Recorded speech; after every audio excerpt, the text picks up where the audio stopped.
Church, Mary lets us know that God has the ability to intervene on our plans. He lets us know that God has the power and the authority to show up when we think things are going to go one way.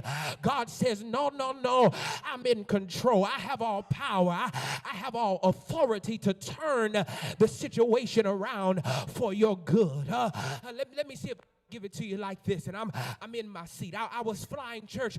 I was flying to Detroit. Detroit is where I'm from. I was flying home to Detroit, and I was running late for my flight, and I was zipping through TSA. I finally got down to my gate, and I got to the gate, and the lady stopped me and said, "Sir, the flight is delayed."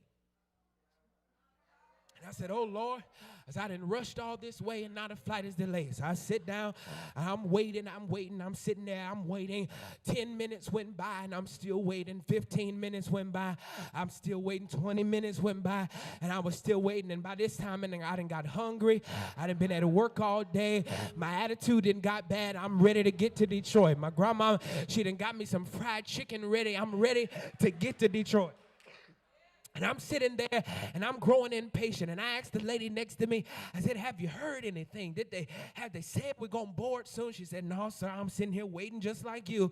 I said, "Yes." I got up, I go to the attendant again and said, "Ma'am, do you have any word on when we're going to leave?" She said, "No, it should be another few minutes." So she finally starts to call us to board. We getting ready to board the plane, and I'm walking down the jetway, and I get to the cockpit, and I'm getting ready to go to my seat, and I stop the line. I said, "Wait, I need to ask the captain a question." I said, "Sir, so what took y'all so long? Why did y'all have us waiting all of this time?"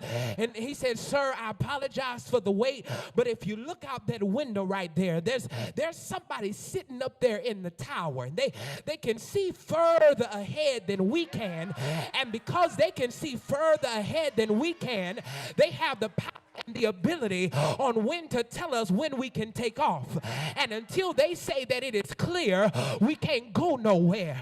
But the fact that they gave us a clearance because they can see further than we can, now we're able to take off." And all I'm trying to tell you is that God, He sees further down the road than you can. And He sees the end of your situation. Even when you think it's not gonna turn around. And I got to close now, y'all, but just do me one favor and elbow somebody and tell them, "Neighbor, it's not impossible." Matter of fact, look at somebody else, look them eyeball to eyeball, and say, "Oh, neighbor, I got a word for you," and tell them, "Your word is, it's not impossible." I heard David say, "I was young, but now I'm old, but I've never seen the righteous forsaken, nor his seed begging bread." Is there anybody here that can stand on their feet and lift up their hands and say, "God, I thank you that this is your will. God, I thank you that you have me exactly where you want me to be"? Is there anybody here that can lift up holy hands and say, "It may be hard right now, it may be rough right now, but I believe that God is able to turn my situation around"? It may look impossible, but I came to tell somebody He's able, yes, to turn your situation around. Tell somebody, "I know He's able." How do I know He's able? Because if He did it before, He can do it again. If you believe it, say it. I said, say yes. I got to cut across the field. The Bible says that it happened to Mary, just like the angel said. She gave birth to a son, and they took that baby, they called him Jesus. The Bible says they wrapped him in swaddling clothes, and they placed him down in a manger. But I found out something, y'all. They placed him in a manger, but the manger was in an inn. The manger was out with the sheep. The manger was out with the goats. The manger was out with the lambs. And the Bible lets us know that they placed this baby in the manger. But I found out that where Jesus was born, it was a poor place. Where Jesus was born, it was a place where people didn't have much money. Normally, mangers were made out of stones and bricks. Normally, mangers were made out of stone. But this manger, it wasn't made out of stone, but this manger was made out of wood and nails. And I don't know who I'm preaching to today, but they laid him in a manger made out of wood and nails, because one Friday on a hill called Calvary, they would put him up on wood.